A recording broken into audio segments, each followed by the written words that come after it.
Sábado, feliz sábado. Me alegro de veros a todos esta mañana y queremos empezar el servicio de este sábado por la mañana cantando y alabando al Señor con la canción Cantaré de tu amor.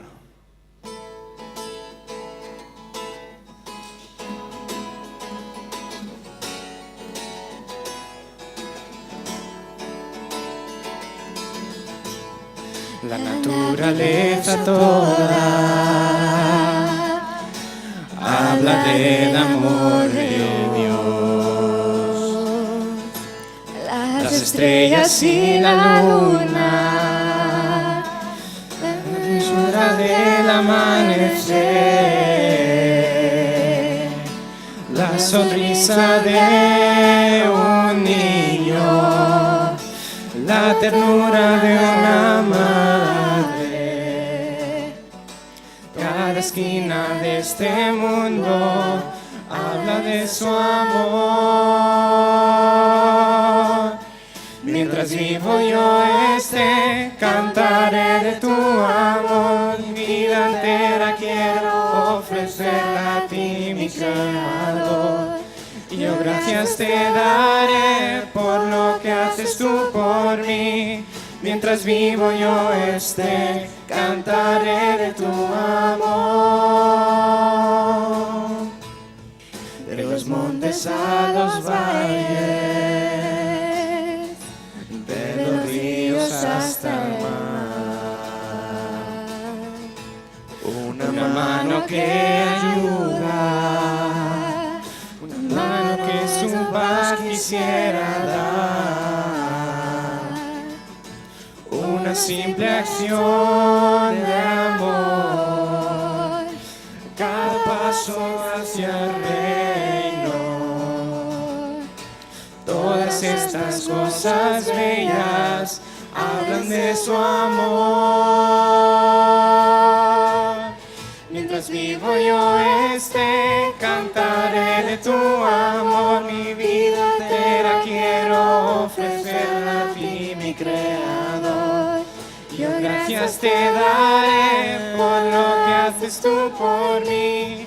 Mientras vivo yo cantaré de tu amor.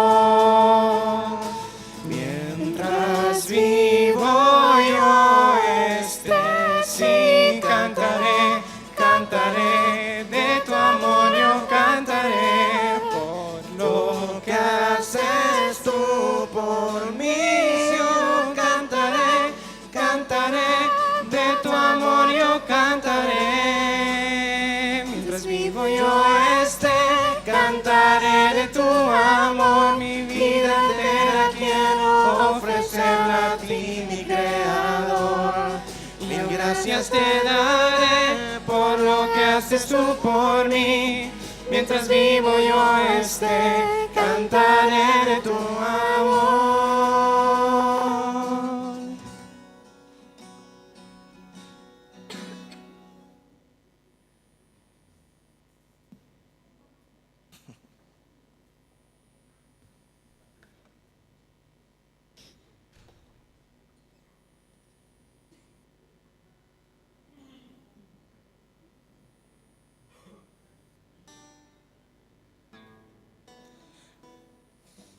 Vamos a continuar con una canción que es un poquito más reverente para alabar a Dios. Les voy a pedir que se pueden poner de pie para cantar esta bonita canción. En momentos así.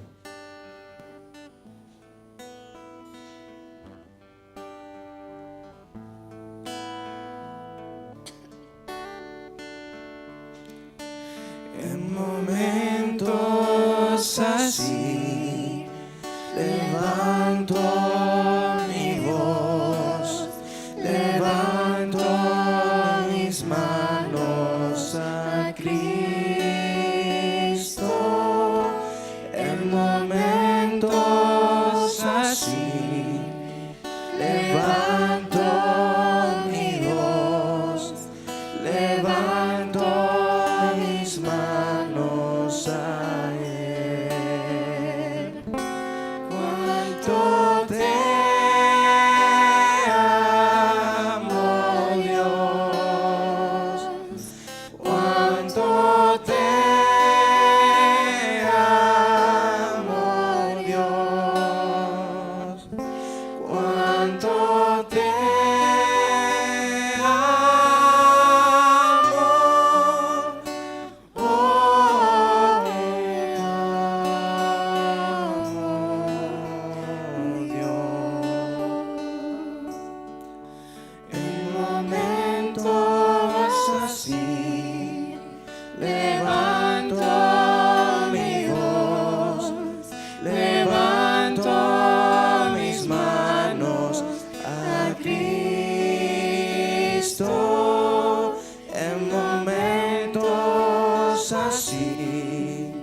levanto mi voz, levanto mis manos a Él. Cuánto te amo, Dios, cuánto te amo, Dios, cuánto te amo, oh, cuánto, Dios.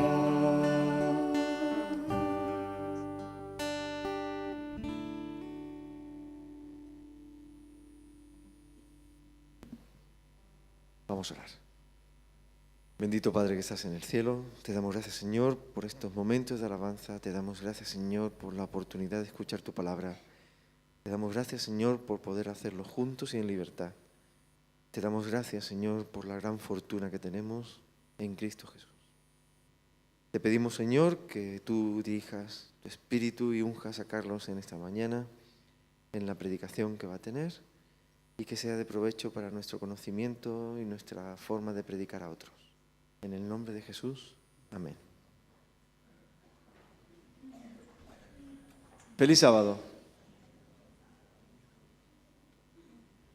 En esta mañana tenemos un tema especial que nos van a presentar.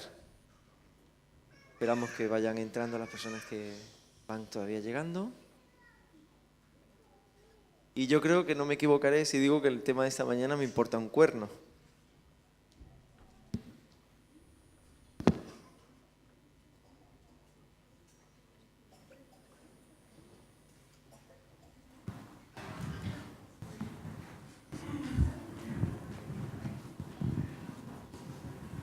Feliz sábado a todos.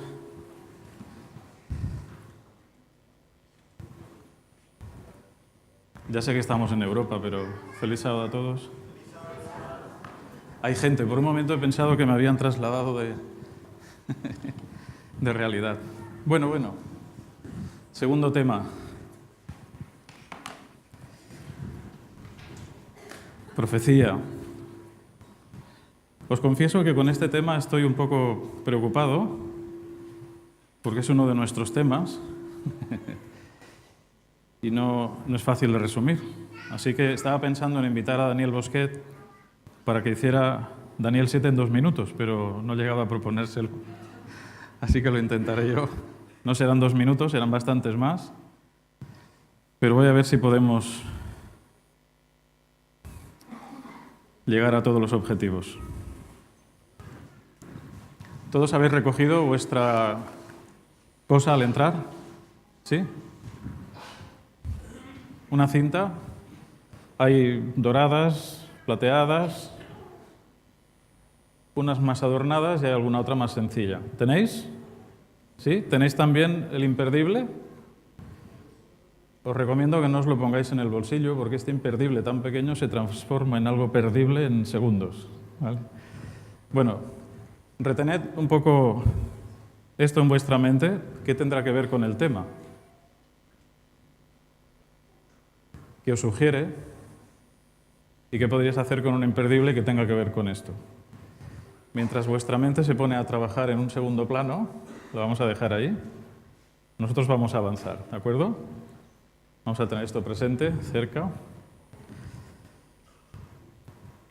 Bien, esta era la diapositiva con la que anunciábamos el tema en Internet. Una de cuernos. ¿Habéis visto también el cuerno grande en la entrada? Es curioso, le llamamos el cuerno pequeño, pero no tiene nada que ver. El cuerno pequeño, famoso en este capítulo, fue pequeño solo un tiempo, pero duró mucho más tiempo grande que pequeño. Así que a partir de este momento yo no me referiré a él como el cuerno pequeño, ¿vale? Me referiré a él como el gran cuerno. ¿Parece bien? Es un pequeño cambio, pero ahora que suena diferente. No me referiré tampoco a bestias, ¿de acuerdo? La Biblia está llena de símbolos, pero a mí en castellano cuando digo bestia me suena insulto. Me suena más insulto que animal.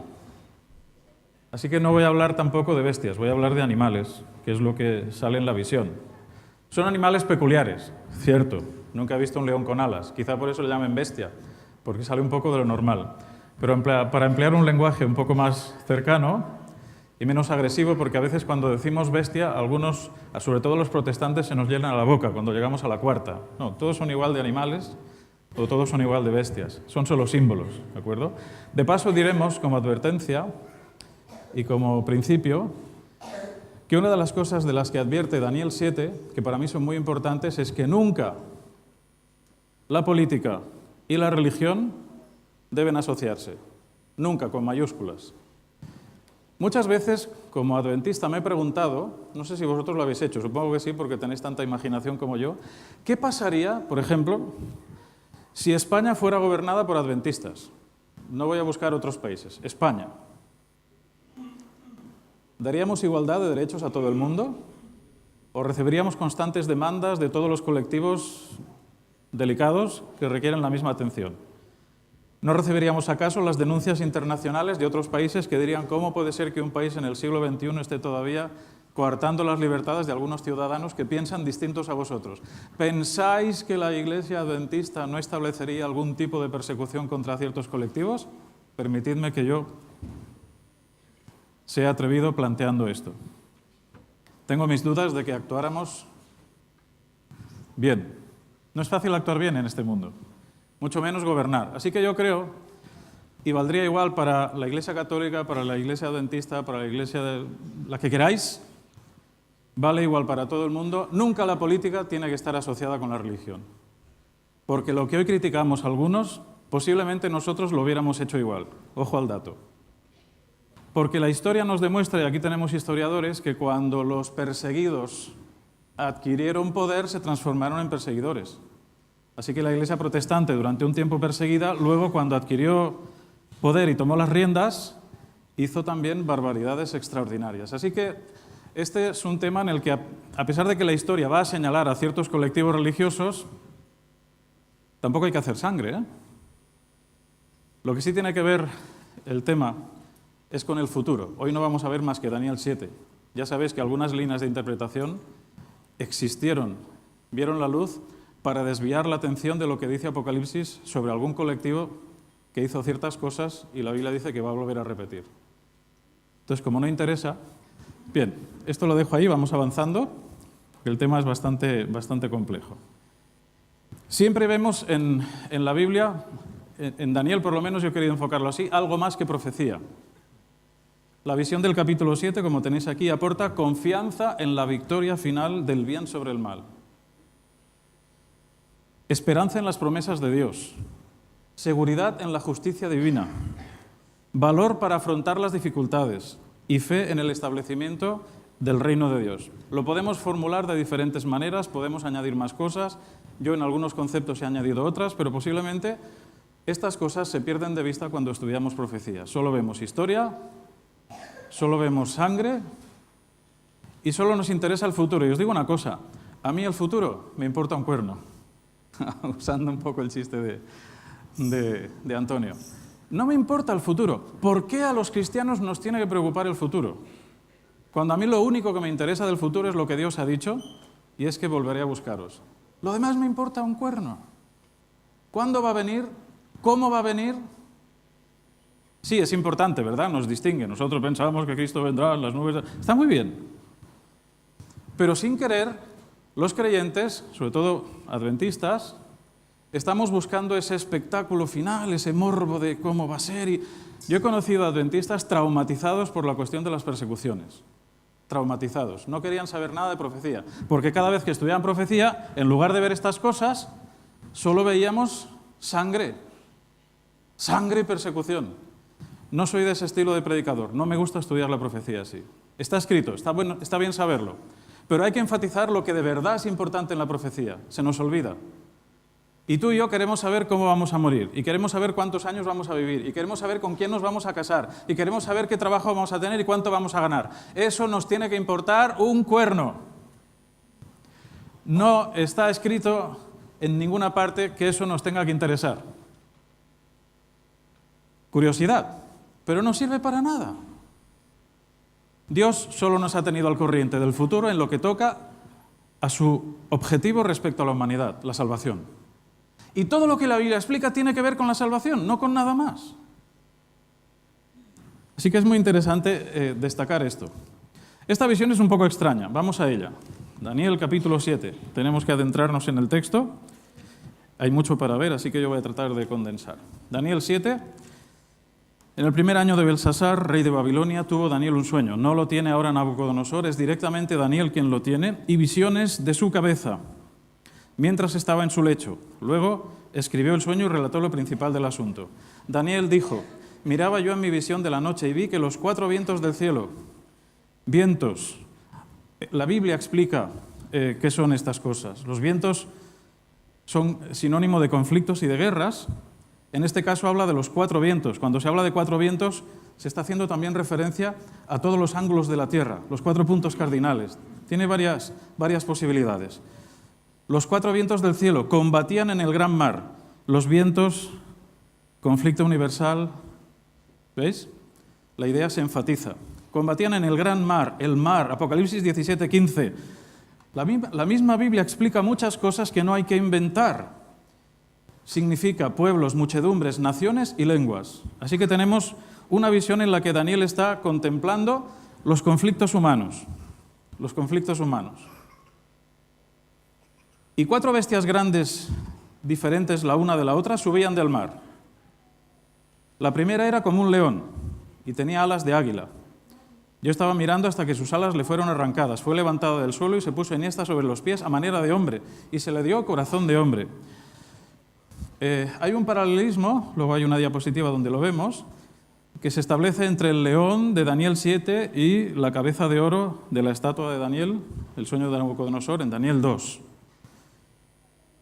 Aquí se lo representa como un león, y es curioso que dice que se le arrancan las águilas. Hay un episodio en la Biblia perfectamente registrado que demuestra el tiempo que le costó a Dios convertir al rey Nabucodonosor. 7 tiempos, dice la Biblia, 7 años.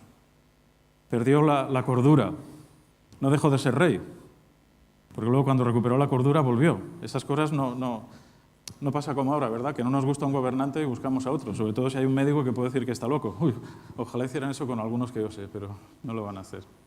Pero seguía siendo el rey. 7 tiempos. Dios consigue arrancarle las alas del poder a este rey y devolverle su humanidad. Me gusta mucho porque esta descripción del león tiene mucho que ver con el capítulo 4. Se le dio un corazón de hombre.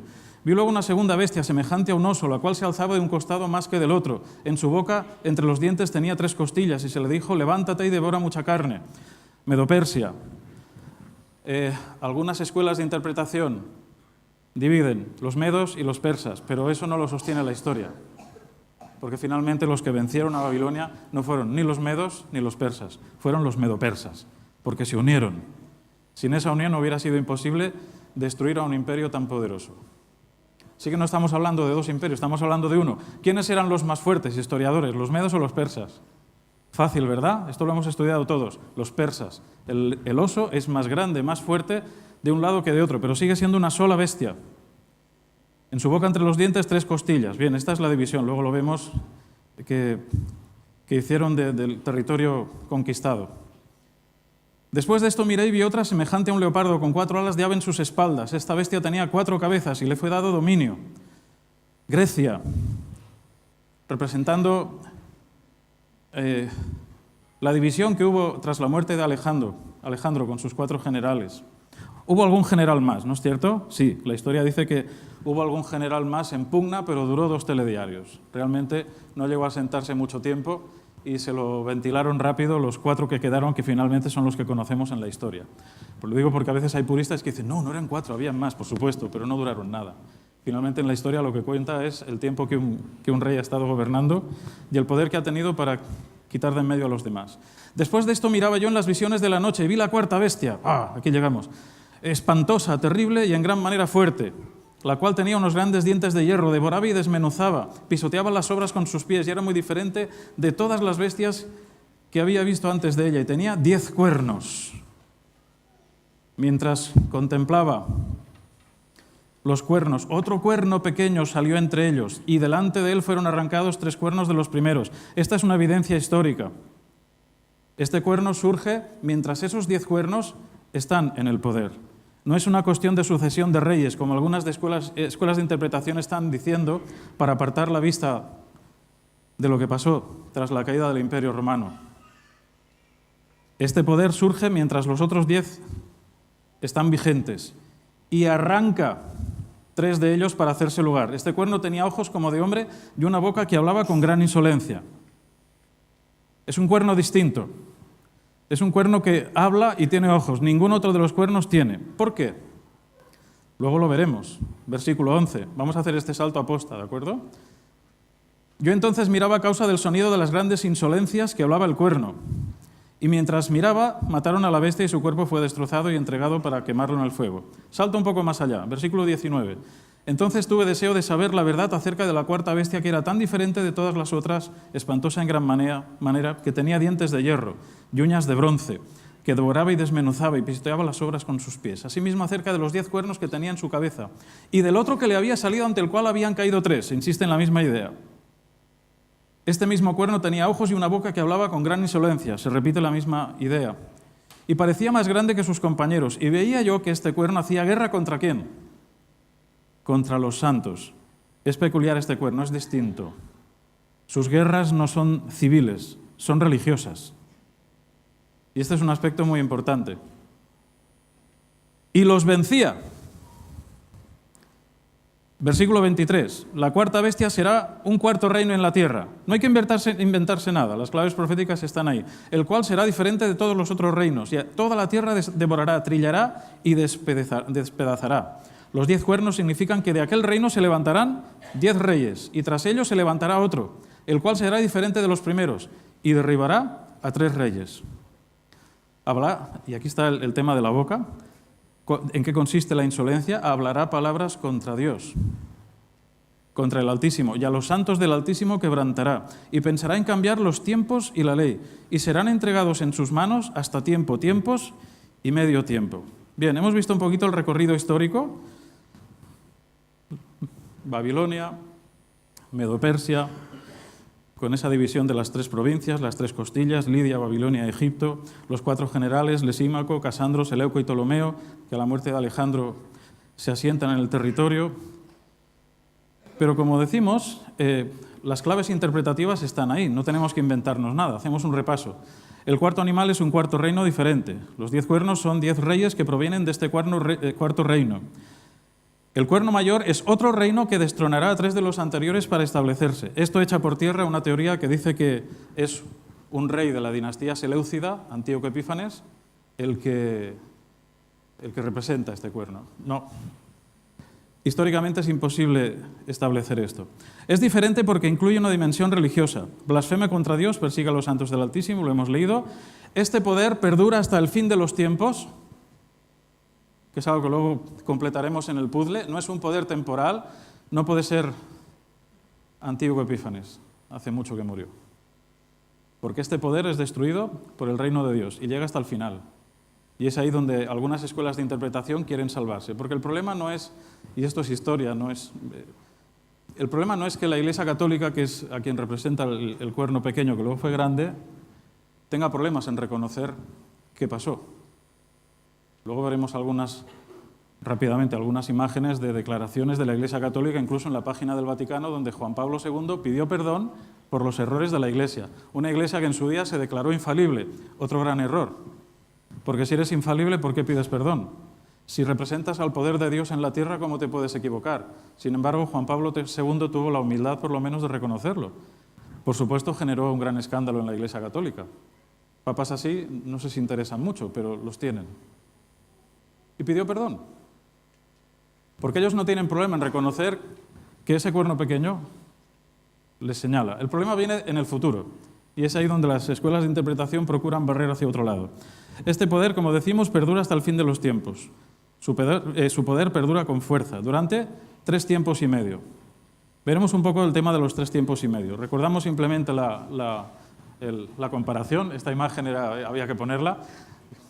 Tuvimos aquí en el primer tema a Misha, que nos hizo una excelente estatua de Daniel, y a los artistas que lo pintaron. Y ahí tenemos el establecimiento del paralelismo entre las partes de la estatua y las bestias.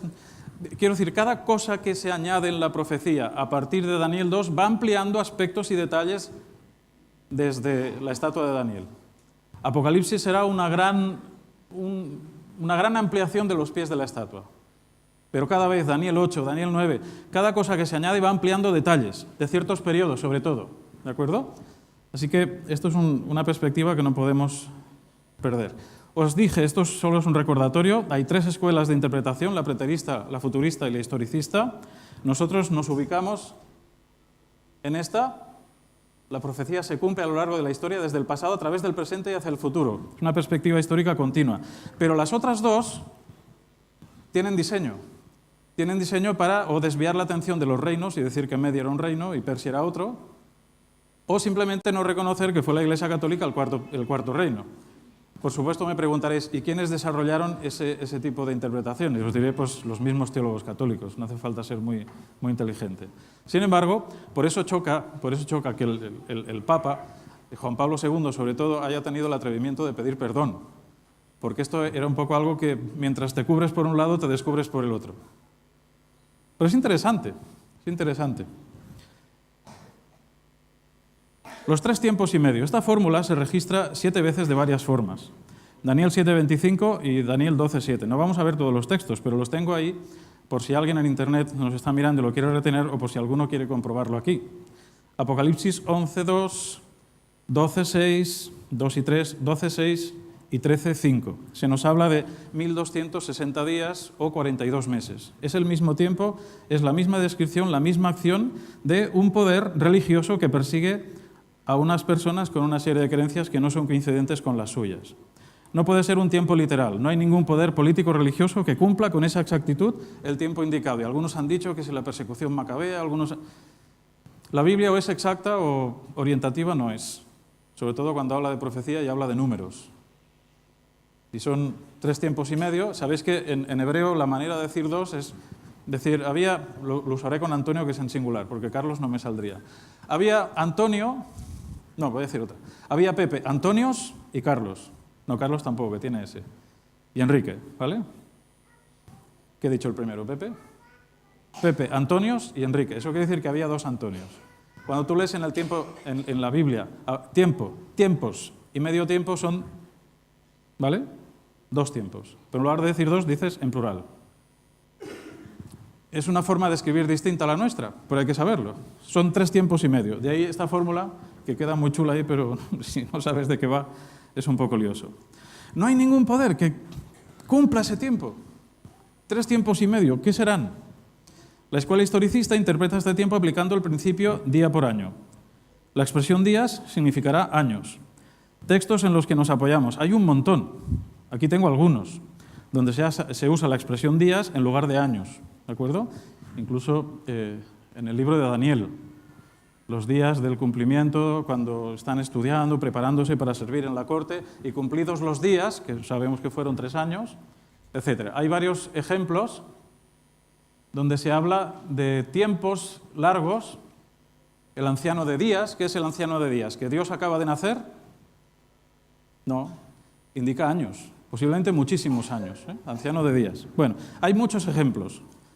Es verdad que los preteristas y los futuristas lo interpretan como tiempo literal, pero si lo interpretan como tiempo literal tampoco les salen las cuentas porque no hay ningún poder político religioso que persiguiera a nadie exactamente durante 1260 años, que es lo que nosotros estamos defendiendo.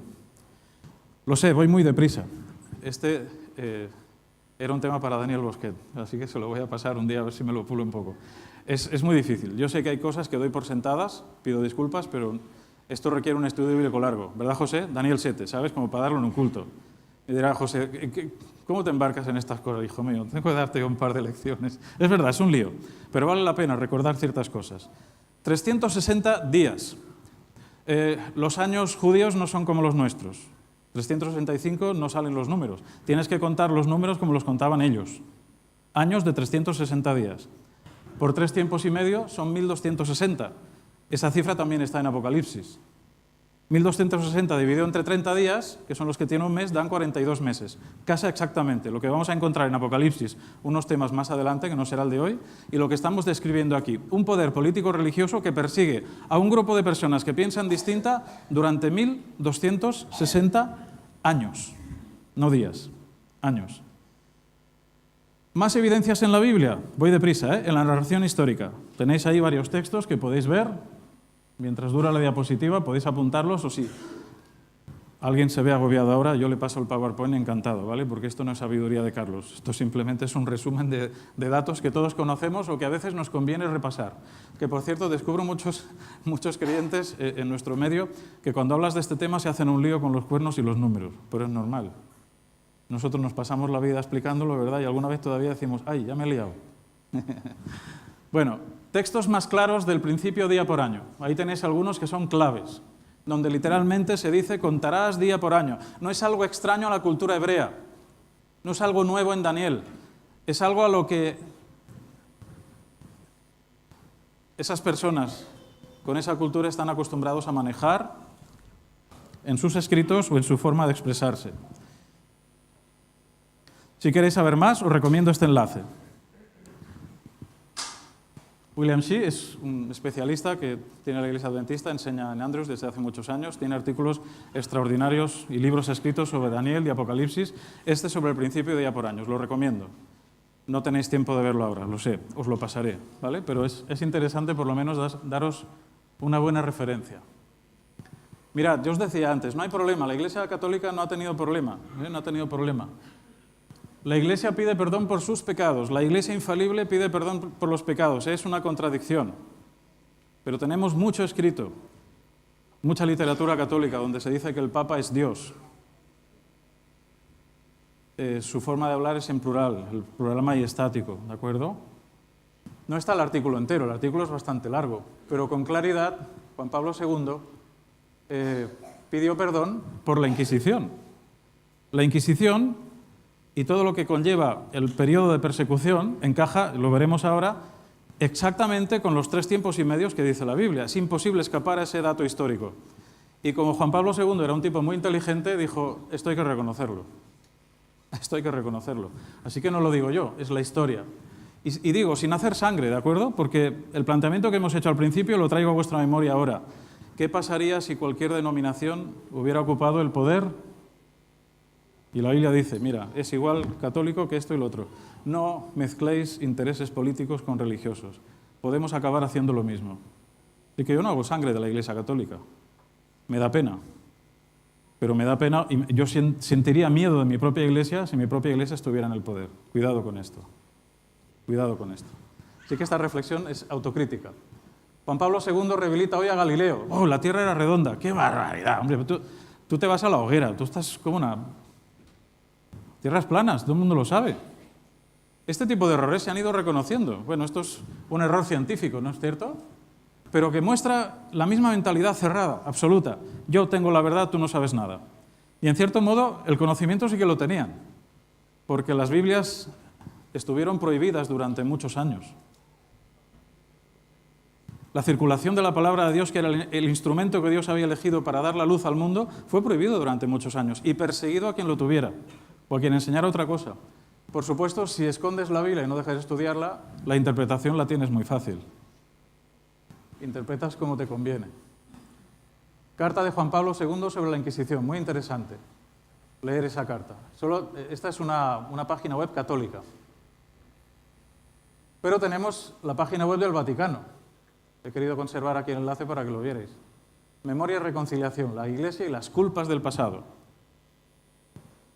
Si tú declaras que tu Iglesia es infalible y has cometido errores, ¿quién te dice que tu Iglesia no va a volver a cometer, no sé si los mismos errores u otros parecidos? Porque la infalibilidad, que yo sepa, solo la tiene Dios. Justo solo hay uno, dice la Biblia. Bueno solo hay uno. ¿Quién? Dios. Lo dice la Biblia, no lo dice el pastor, ni lo dice la Iglesia Adventista. Este es el asunto.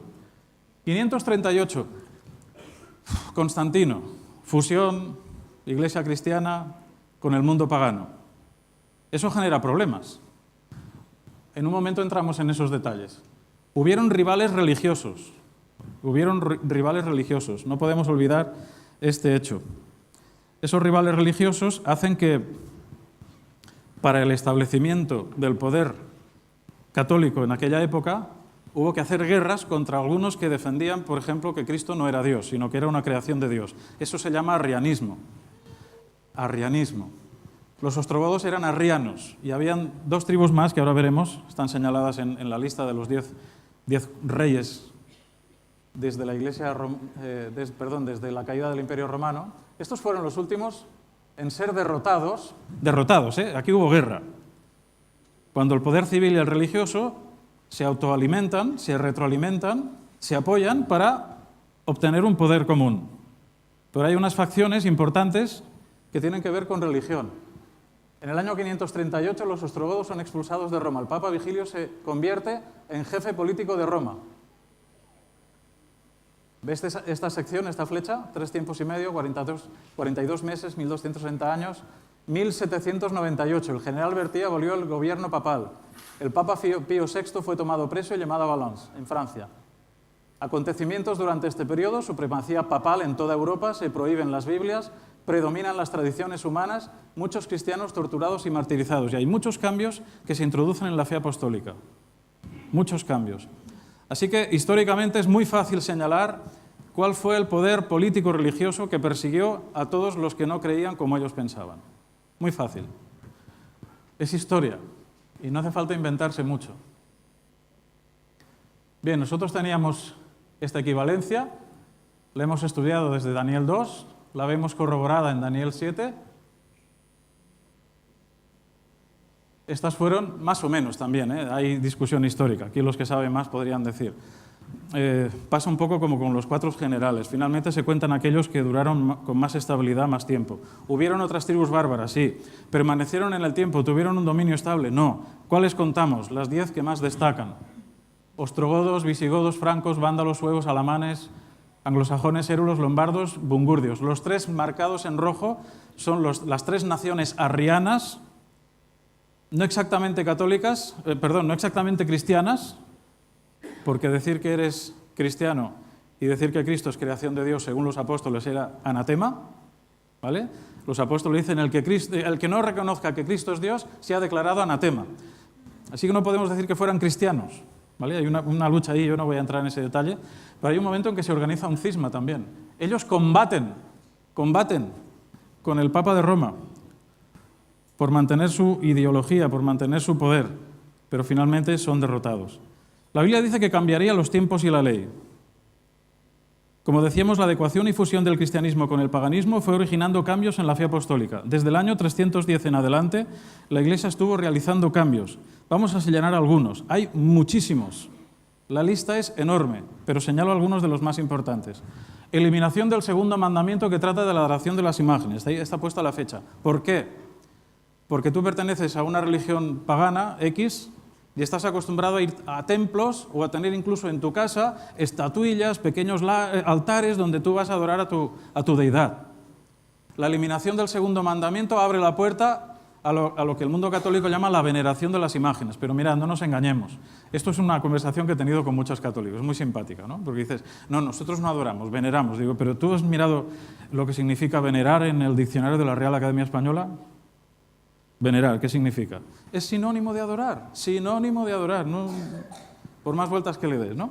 Pero eliminar este mandamiento supuso facilitar que paganos y cristianos convivieran dentro de un mundo nuevo, ¿de acuerdo?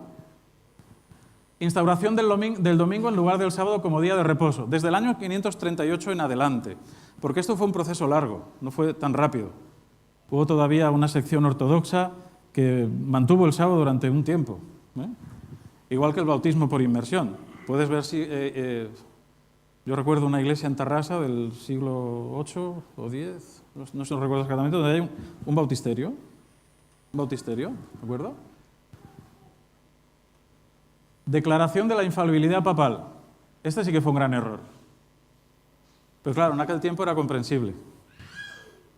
Prohíbes la Biblia y te eriges en la autoridad suprema. Porque ¿quién puede hablar en nombre de Dios? Yo. Tú no tienes ninguna información. Toda la tengo yo. El Papa puede, así dicen ellos, modificar la ley divina porque su poder es el de Dios. Esto se establece en el año 1400, no es poca cosa.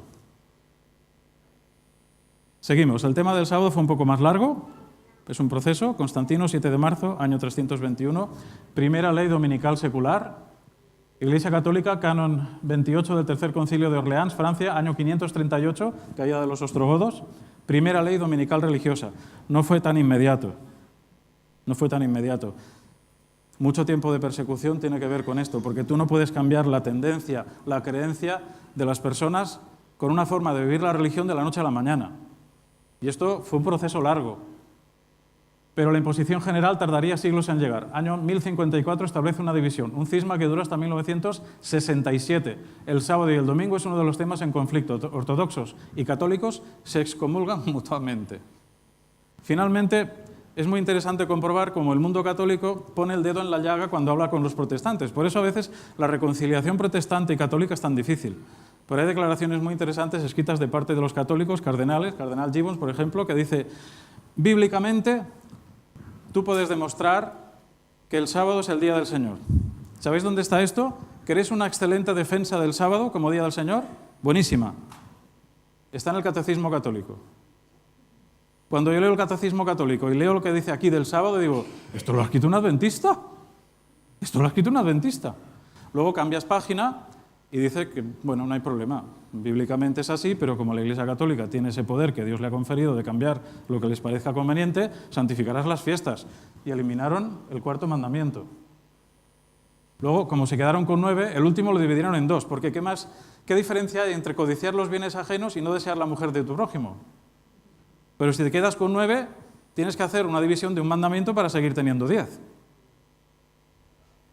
Esto cuando ves los mandamientos en el catecismo, según la Biblia, según la Iglesia Católica, es que está puesto aquí. Está puesto en el catecismo. Así que traigo a colación el libro de los católicos, el libro gordo de Petete, ¿vale? Está aquí. Yo os digo, no tiene la Iglesia Católica, nunca lo ha tenido problema en reconocer que ese cambio lo ha establecido ella, por la autoridad que ellos quieren tener. Ya está. Ahora ellos dicen, vosotros protestantes que no creéis en la autoridad de la Iglesia Católica, ¿por qué santificáis el domingo? Cuando bíblicamente el día del Señor es el sábado. ¿Por qué? ¿O acaso estáis reconociendo implícitamente la autoridad que tenemos? Los protestantes dicen, no. Claro, la teología protestante ha tenido que desarrollarse sudando tinta para explicar, no, es que esto fue colgado en la cruz. Vale, ¿fue colgado el sábado? ¿Fue crucificado el sábado como ley mosaica? ¿No? Y entonces podemos robar, podemos matar, y el resto de mandamientos, ¿qué pasa con ellos? Porque que yo recuerde, el sábado no fue dado al pueblo de Israel, ¿eh? ¿Dónde encontramos la primera traza del sábado? ¿Dónde? En Génesis. ¿Y quién fue el primero en recibirlo? Adán y Eva. ¿Eran judíos Adán y Eva? Por favor. Es tan evidente cuando lo estudias sin otros tapujos teológicos o agujeros que tapar. Pero bueno, guardo de nuevo el catecismo, pero es un buen libro de referencia, ¿eh? ¿Tenéis catecismo? Os recomiendo que os compréis uno. No era otra cosa que reforzar vuestra fe. Bien, llego a la parte que a mí me interesa más de este tema. Daniel 7, lo hemos saltado antes, aposta. ¿Sabéis lo que es más importante para mí de Daniel 7? Lo más importante. Daniel 7:9, están todos los textos señalados ahí. Estuve mirando hasta que fueron puestos unos tronos y se sentó un anciano de días. Su vestido era blanco como la nieve, el pelo de su cabeza como lana limpia. Su trono llama de fuego. ¿Sabéis? Cuando tú lees Apocalipsis, ¿cómo se describe a Cristo? ¿Cómo se describe a Cristo? ¿Cómo lo ve Juan? Su pelo blanco como la nieve. Es exactamente esta descripción. Muchas veces es difícil identificar el papel del Padre y del Hijo, pero en este capítulo es genial porque están muy entremezclados. Cuando vas a Apocalipsis no sabes muy bien si estás hablando del anciano de días o estás hablando de Cristo, o son lo mismo. Es muy interesante, porque la Biblia nunca ha establecido diferencia entre el Padre y el Hijo, sí de funciones. Estuve mirando hasta que fueron puestos unos tronos y se sentó un anciano de días. ¿Cuándo está dicho esto? Después de decir, versículo 8, que el cuerno pequeño salió entre ellos, delante de él fueron arrancados 3 cuernos de los primeros, este cuerno tenía ojos como de hombre y una boca que hablaba con gran insolencia. De repente, el texto bíblico, la visión, corta completamente, y es como cuando tú estás viendo la tele súper interesado en la película y dices, la publicidad. Bueno, esto no es la publicidad, pero sí, la publicidad del reino de Dios. En medio de la descripción de la desgracia y de algo que te tiene que aterrorizar, porque leer esto es terrible, Dios dice, no, espera, antes de continuar, mira esto. Mira mi gloria, mira mi trono. Y cambia la perspectiva, porque te han dado un susto de muerte, pero a la vez te están diciendo, no tengas miedo. ¿No ves que eso está escrito ahí sin letras? No tengas miedo. Insisto, el pelo de su cabeza como lana limpia, su trono llama de fuego. Es una visión del trono de Dios. Fuego ardiente sobre las ruedas del mismo. Un río de fuego procedía y salía de delante de él. Miles de miles lo servían y millones de millones estaban delante de él. Ahora no es tiempo de hablar de numerología, pero en la Biblia cuando se emplea la expresión millones de millones, ¿sabéis lo que quiere decir? Que eso no se puede contar. Eso no se puede contar. Así que Dios está diciendo, somos más los que estamos en el lado del bien. El juez se sentó y los libros fueron abiertos. Es una imagen solemne, es una visión de la gloria de Dios y del juicio impresionante. Y luego sigue el texto, yo entonces miraba a causa del sonido de las grandes insolencias. Vuelve al cuerno pequeño. Cuando se empieza a hablar del cuerno pequeño, la visión del juicio llega. Y otra vez, ahora los versículos 11 y 12 están hablando de la obra del cuerno pequeño, pero ya otra vez, y ya casi antes lo hemos leído, y mientras miraba el versículo 11, mataron a la bestia y su cuerpo fue destrozado y entregado para quemarlo en el fuego. También a las otras bestias les habían quitado su dominio, pero les había sido prolongada la vida hasta cierto tiempo. Y otra vez, versículo 12, miraba yo en la visión de la noche y vi que con las nubes del cielo venía uno como un hijo de hombre. Vino hasta el anciano de días. ¿No veis aquí la segunda venida? Y otra vez, mezclado con aquel poder terrible que llega hasta el fin, su poder es interrumpido por la venida del Hijo del Hombre. Vino hasta el anciano de días y lo hicieron acercarse delante de él. Y le fue dado dominio, hablando de cuernos, hablando de poder, le fue dado dominio, gloria y reino, para que todos los pueblos, naciones y lenguas lo sirvieran. Su dominio es dominio eterno. Los pies de la estatua, el monte de Dios, que nunca pasará, y su reino es uno que nunca será destruido. En medio de la futilidad humana, se nos vuelve a describir esta visión de la gloria de Dios. Daniel dice, versículo 15, ¿veis? A mí se me turbó el espíritu hasta lo más hondo de mi ser, las visiones de mi cabeza me asombraron. Imagínate darle esta información al pobre Daniel, que no... Y pregunta, me acerqué a uno de los que allí estaban y le pregunté la verdad acerca de todo aquello. Me habló y me hizo conocer la interpretación de las cosas. Y mientras habla de las 4 bestias, 4 reyes que se levantarán en la tierra, inmediatamente también el ángel le dice, después recibirán el reino los santos del Altísimo y poseerán el reino hasta el siglo, eternamente y para siempre. La Biblia el ángel es como muy resumido. 4 cuernos, ¿no? Representan 4 reyes. Pero después viene el reino de Dios. Es un resumen perfecto. Como para decirle a Daniel de entrada, escucha Daniel, no te calientes mucho la cabeza, ¿vale? Hay algo que tiene que ocurrir, pero ya luego viene el reino de Dios. Versículos 19 y 20 vuelve otra vez y ahora sí con detalle. Son terribles, los hemos leído. Porque Daniel quería saber acerca de esto. Daniel no termina de ver el consuelo que Dios le da. Y quiere saber qué pasa con esa 4ª bestia. Quiere saber. Escucha, pero...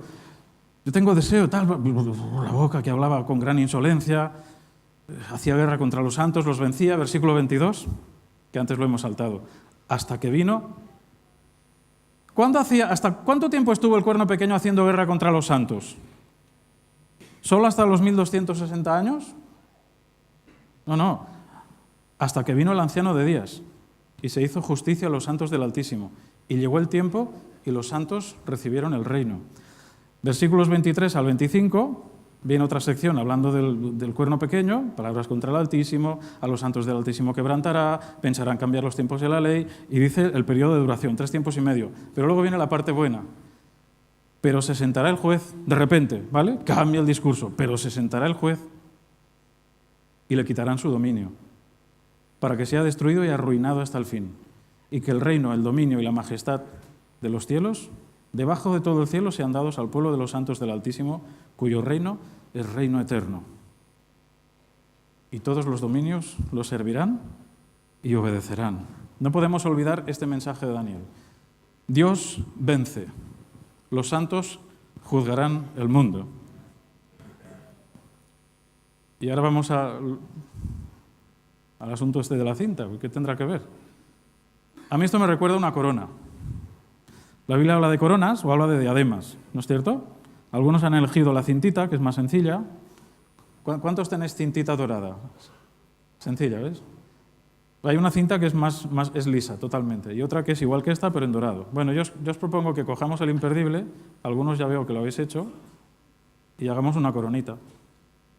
Porque ¿sabes lo que tú te tienes que llevar a casa de este tema? ¿Sabes lo que es? No es el cuerno pequeño. Es que Dios vence. Es que el dominio es dado finalmente a los santos del Altísimo. Que tú y yo, amén, y todos los llamados a la salvación, que es toda la humanidad, algún día podrán estar en esa posición. Es un detalle nada más, ¿vale? No es fácil de pillar, pero recordad, esto es lo que hay que recordar de Daniel 7. Esto es lo que hay que recordar de Daniel 7. Tú y yo vamos a recibir la corona de victoria.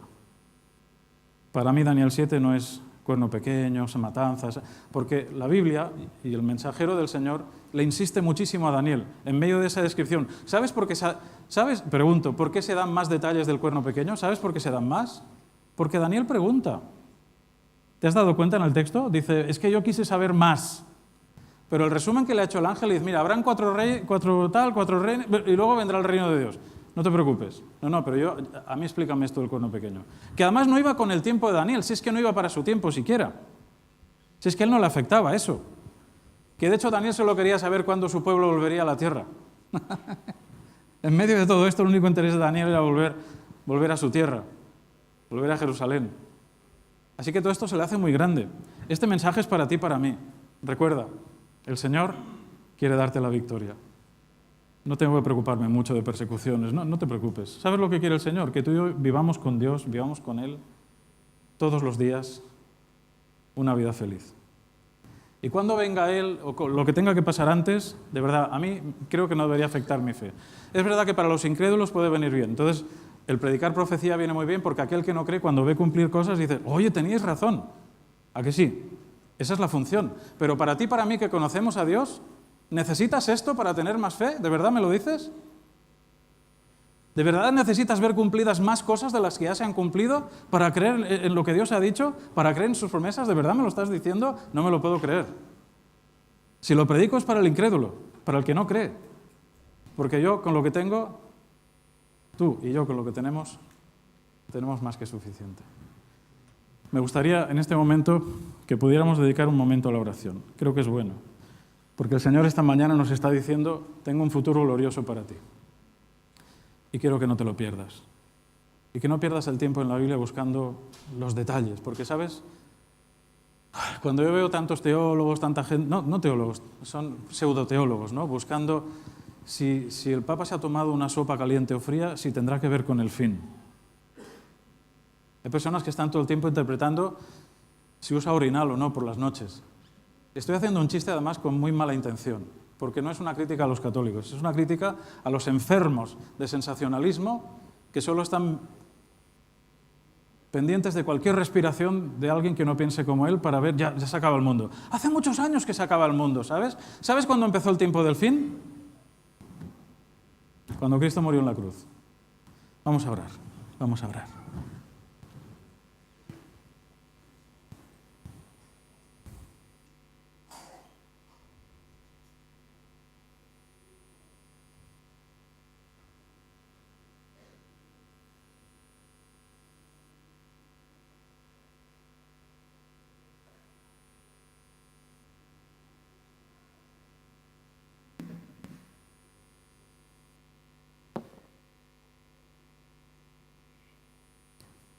Te agradecemos, Señor, por lo que nos has dejado escrito.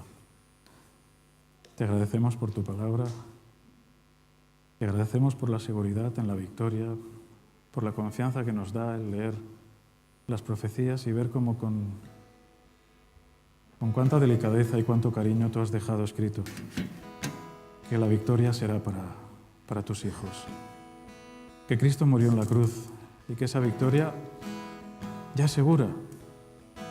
que no debemos tener miedo. Te damos gracias, Señor, porque vemos que esa es la manera en que nosotros tenemos que proceder cuando predicamos tu palabra. Predicamos el fin del mundo, eso suena terrible, pero en realidad estamos hablando de la instauración definitiva de tu reino. Danos, Señor, las palabras amables.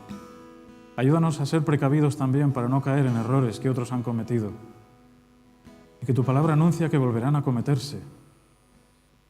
Danos una iglesia prudente que no se mezcle con la política, que sí sea responsable con proyectos sociales, que sí sea comprometida con la sociedad, que sí se preocupe de las personas que sufren, pero que no entre en los juegos de poder. Danos prudencia y danos sabiduría, Señor. Bendícenos a todos, en el nombre de Jesús. Amén.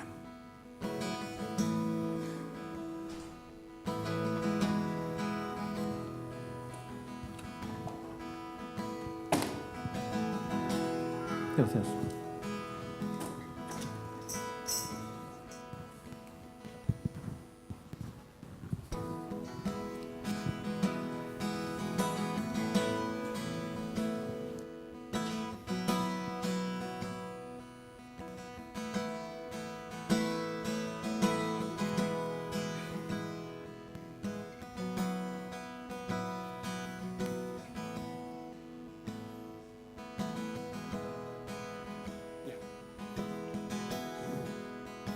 Que seas mi universo. No quiero darte solo un rato de mi tiempo. No quiero separarte un día solamente. No quiero darte mis palabras como gotas. Quiero un diluvio de alabanzas en mi boca. Que seas mi universo, que seas todo lo que siento y lo que pienso, que seas el primer aliento en la mañana y la luz en mi ventana, que seas mi universo, que llenes cada uno de mis pensamientos.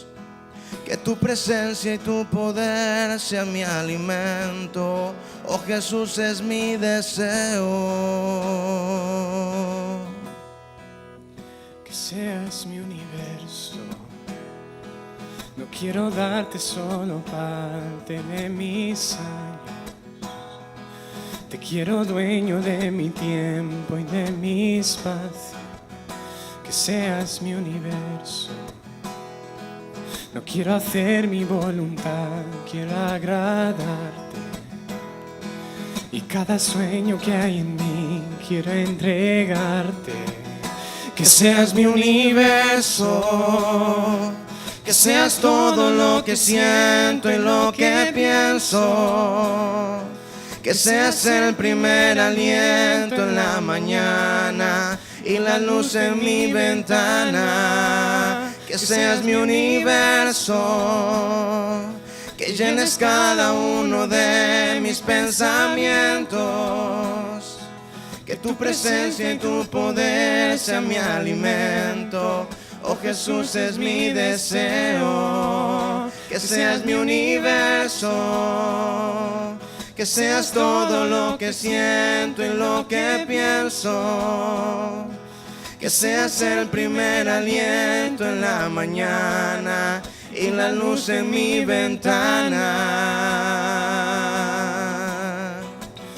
Que seas mi universo, que llenes cada uno de mis pensamientos. Que tu presencia y tu poder sea mi alimento. Oh Jesús, es mi deseo. Que seas mi universo, que seas mi universo,